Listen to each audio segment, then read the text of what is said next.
Hello दोस्तों, आप सभी का स्वागत है आपके channel study with PK Y पर। दोस्तों, इस वीडियो में आपको रेलवे भर्ती बोर्ड 2024 आरआरसी ग्रुप डी से संबंधित एक लेटेस्ट नोटिस के बारे में बताएंगे दोस्तों, जो 1 जून द्वारा आया हुआ है। आपको पूरी जानकारी इस वीडियो में देंगे, आप बने रहें एकदम विस्तार से कि किस विषय में फिर से एक जो नोटिस आया हुआ है और किस जून द्वारा आया हुआ है। छात्रों के लिए कुछ बुरी खबर बोल सकते हैं दोस्तों इस जून द्वारा, कि उन्हें एक झटका सा लगने वाला है, या बोल सकते हैं जो दोस्तों ये नोटिस निकलने के बाद लग चुका है। ठीक है, सीट के बारे में कि उन्हें अब आगे भविष्य में सीट मिल सकती है कि नहीं मिल सकती है। ठीक है, आरआरसी ग्रुप डी से संबंधित जो नोटिस आया एकदम ऑफिशियली 1 जून द्वारा। और इसके बाद और भी जो अदर जोन है, इस नोटिस के बाद जो इस जोन में मेंशन हुआ है, और भी अदर जोन में इससे रिलेटेड छात्रों को झटका लगेगा, वो श्योर है। ठीक है, तो चलिए आपको दिखाते हैं इस वीडियो में कि क्या नोटिस आया, पहले किस विषय में आया है।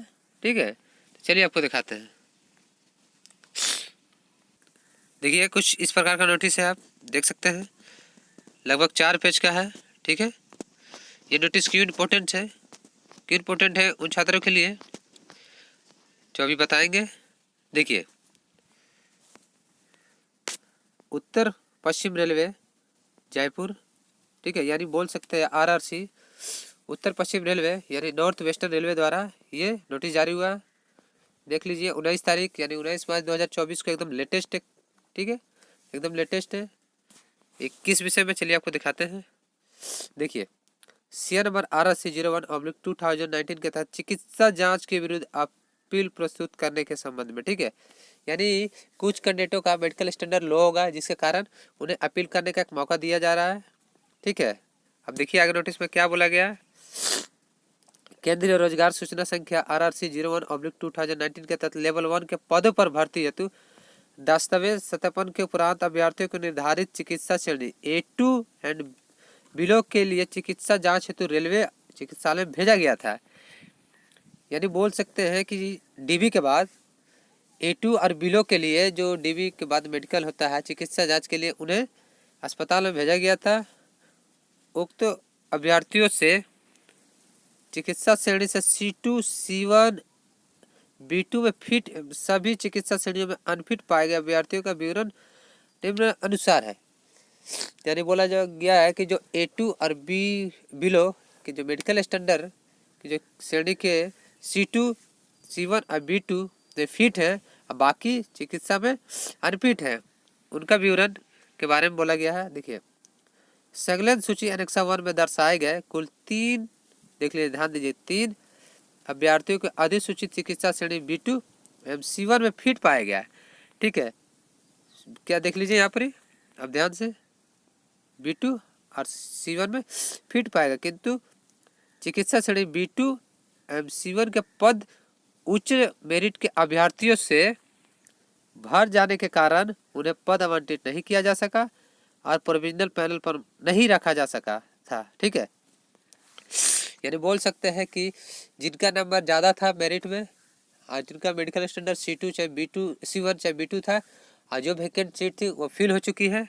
अब जिनका B2, C2 चाहे C1 है, उनके लिए क्या हुआ, या देखिए, पैनल में उसको नहीं रखा गया है, उनका सीट आवंटित नहीं किया गया। ठीक है, उसके बाद देखिए क्या बोला गया। यद्यपि समन्त IRMM 2000 के पैरा 5221 के 1 के अनुसार जांच करने वाले चिकित्सा पदाधिकारियों के विरुद्ध अपील करने का कोई अधिकार नहीं है। यानी एक बार आपका हो चुका था ये मेडिकल, उसके बाद आपका कोई हक नहीं है। तथापि सूची के एक के अभ्यर्थी यदि जांच करने वाले चिकित्सा पदाधिकारी के संतुष्ट के निर्णय से संतुष्ट नहीं है, तो वे निम्नलिखित 10 निर्देशों का पालन करते हुए रेलवे भर्ती कक्ष जयपुर के माध्यम से अपील प्रस्तुत कर सकते हैं। यानी बोले कि जिनका मेडिकल स्टैंडर्ड C2 या C1 या B2 है, अगर वे अपने मेडिकल स्टैंडर्ड से संतुष्ट नहीं है, तो वे अपील कर सकते हैं। जो डॉक्टर उनका जांच किए, उनके विरुद्ध अपील कर सकते हैं। ठीक है, अपील करने का प्रोसेस आपको देख लीजिए, कुछ इस प्रकार का है। ये इंस्ट्रक्शन दिया हुआ है आपको, 1000 रुपया जो भी फीस लगता है ड्राफ्ट बनाकर, ठीक है। आपको ये पूरा इंस्ट्रक्शन पढ़ लेना है।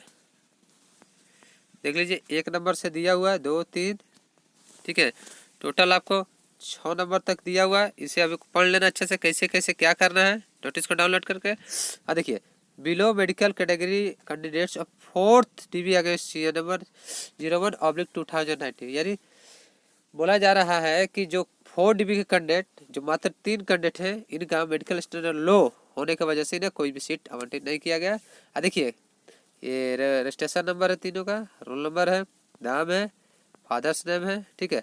देखिए C1 एंड बिलो, यानी बोल सकते हैं कि इनका मेडिकल स्टैंडर्ड क्या है, C1 एंड बिलो, यानी इससे नीचे है। इनका देखिए B2 एंड बिलो, यानी बोल सकते हैं इनका स्टैंडर्ड B2 और उससे भी नीचे है। इनका भी देखिए B2 एंड बिलो।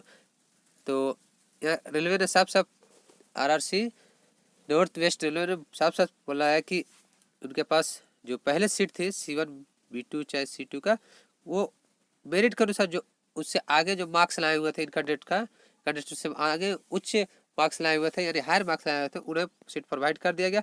उसके बाद कोई सीट नहीं है पैनल में कि इन्हें रखा जा सके, इन्हें सीट आवंटित किया जा सके। हालांकि इन्हें अपील करने का मौका दे रही है रेलवे। अब देखिए आगे, चिकित्सा परीक्षा के विरुद्ध अपील, सीए नंबर RRC 01/2019 सेवा में। जैसे आपको क्या करना है, इससे जैसे है आपको जो आपका B2 है, C1 है, C2 है, ऑल फिट है, आपको अपील करने के लिए आपको ऐसा ही करना होगा। ये ड्राफ्ट आपका तैयार करना होगा, ठीक है। अपना नाम जो भी है इसमें फिलअप करना होगा, देख लीजिए यहाँ पर।